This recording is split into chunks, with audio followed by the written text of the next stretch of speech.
Whoa, what happened to this bed here?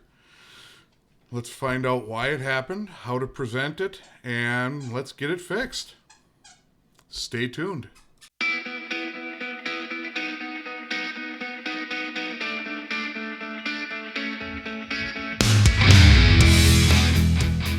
All right, welcome back. So, as I mentioned in the intro there, back in October, I bought an Anycubic 3D printer. It's been working great. Haven't had any problems up until about the last week, and I've been printing little Milwaukee tool mounts,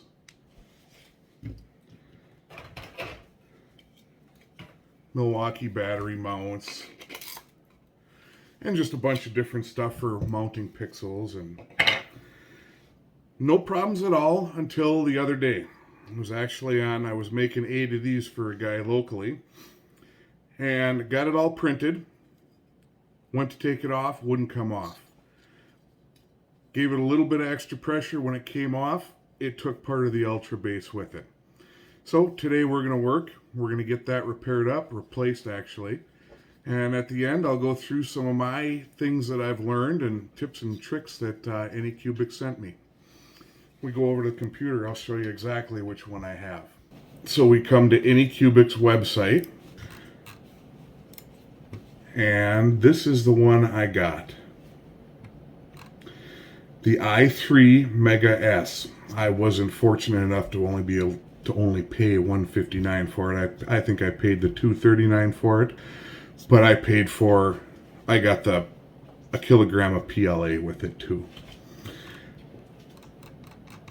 The bed for mine is 210 millimeters by 210 millimeters with a Z distance of 205 millimeters. Now I'm pretty new to 3D printers, but so far I've been able to print the PLA and PETG. I haven't tried HIPS. I don't even know what HIPS is. Haven't tried wood. But everything has worked great on it so far. It actually wasn't as big a learning curve as what I thought till this week. So I contacted Anycubic when I started noticing the base coming off. Their customer support was great. It took a little bit of finding my order because I lost the email, but once we got that squared away, they shipped one out, or they are shipping one out right away. The one I actually have tonight, I ordered from Amazon just to get it a little bit quicker and get making stuff because I actually have an order to fill for a guy locally. So we'll be going through what came with the Amazon one, and the one that Anycubic sends is going to be a spare, and they sent that under warranty, so it's really good service. It is coming from China, though.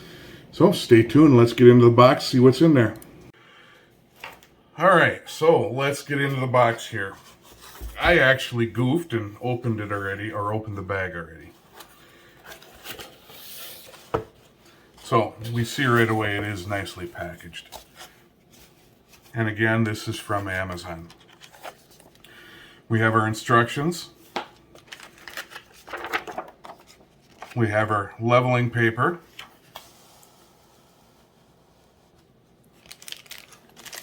Our bag of hardware.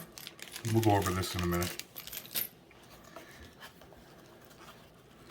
We have the hot plate itself, which at this point I do not need to replace. My problem is not with that.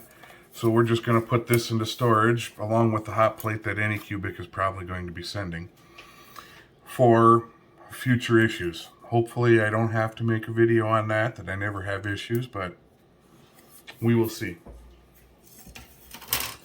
And lastly, in the package is the actual plate itself. Now this is a glass plate with their Ultrabase. And this base back here is what was tearing off. So we'll get this swapped out, get back to making stuff. So let's take a look at the instructions here. So it's got our little packing list. So it's got bed clamps, plastic washers, and nuts. I think all I'm going to need is the bed clamps and obviously the leveling paper.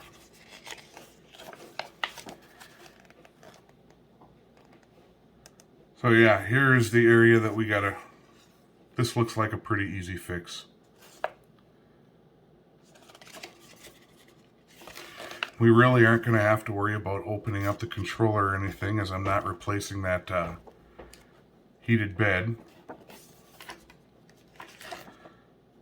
That's it, so let's get into it. Alright, so here's that heated bed, a little bit steadier and a little bit more up close. I actually already have one of the clamps off, just kind of getting ahead of myself there, but you can see the damage that was done. And I think if we actually have part of the bed on my project here, we'll try not to make that mistake again. So, appears from the instructions, we got to get these 4 clamps off. 3 now that I've actually got one. So the only tool so far I think we need is the little hex key, which fortunately enough came with the printer. There's one off, quick and easy. And put that in the old pile.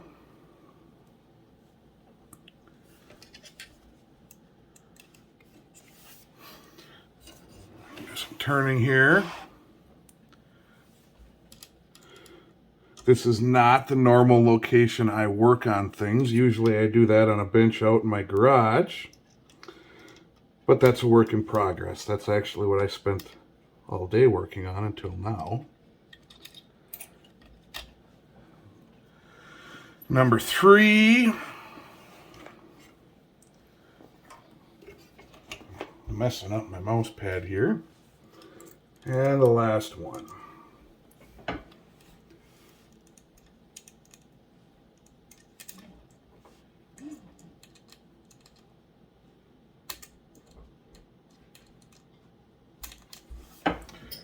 And I'll grab my glasses so I can see a little bit better.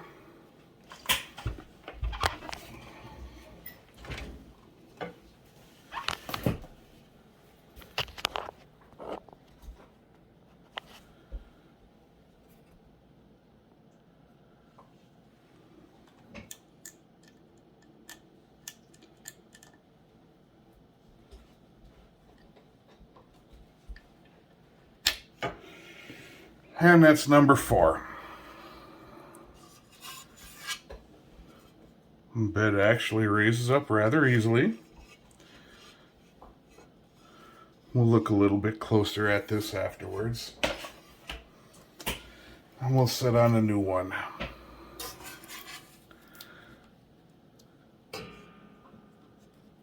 We get to do the peel here. I won't do the whole thing yet.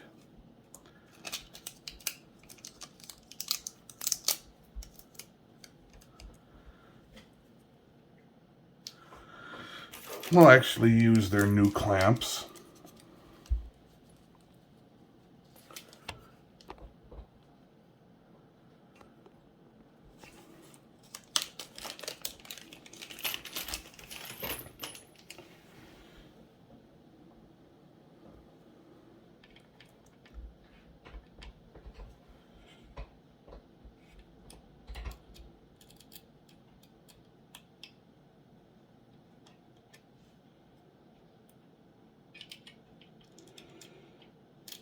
Kind of an awkward position to get it in there.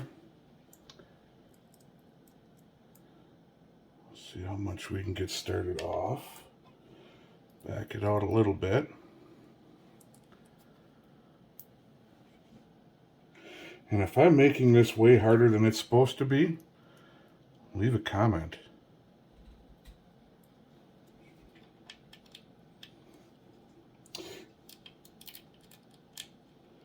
And if you guys are finding this useful at all, subscribe to the channel. Alright, we got the last clip here on. We're just snugging it up. It's kind of awkward to come, doing it from underneath.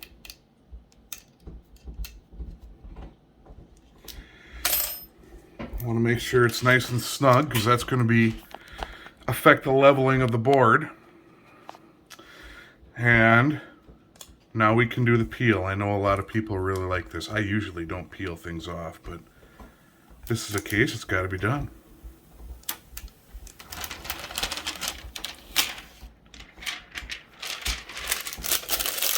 And the bed is replaced.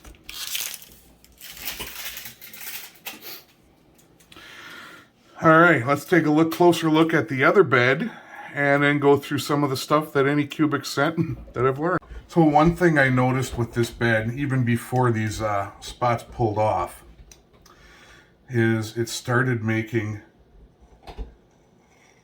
these little, I don't even know what you'd call them, but this has been within the last week that it was making these. And what I have been using to clean the board is an alcohol prep pad. It's what I found on the forums. One of the things I learned, do it when it's cool. And I can kind of see here, yeah, you can see it in the video. You can see my marks when I did it when it was hot. So that's a lesson learned.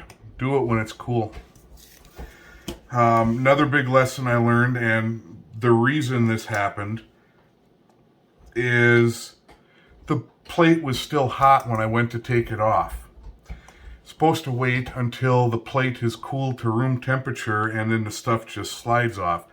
I thought I had it at room temperature. Never had the problem until the last week.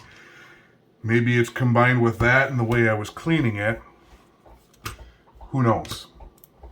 Well, I know now because Anycubic kind of informed me about all of this.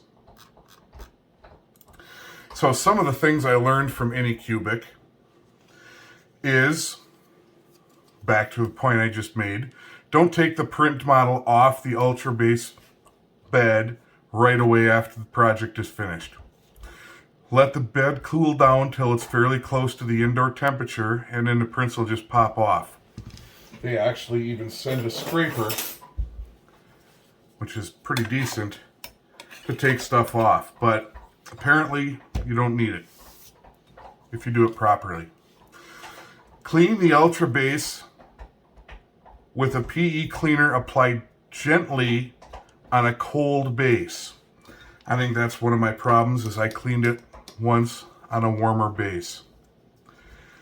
If it's hard to remove print, preheat the bed to 60 degrees, then remove the print work, and this could prevent the coating from peeling off the plate.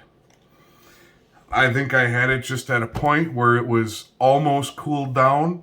It was stuck on. I should have either waited or heated it back up. Lessons learned. I'm sure there's going to be a lot more lessons learning in the future with this. It's kind of a new little journey. It's not that bad though. Again, if you found anything I've said here useful, please subscribe to the page. I'm going to try and create some more useful content, some stuff to entertain you. And that's about all I have for today. Look forward in the future. I got a video that I'm wanting to make on the tools that I use for some of my electronics and lights work. You know, that includes a couple of things here. And I just got a wooden spoon and a wooden spatula from a online source, Olive Wood. I'll be doing a little review on those, how I like them, why I use them. So stay tuned, those will be coming out soon.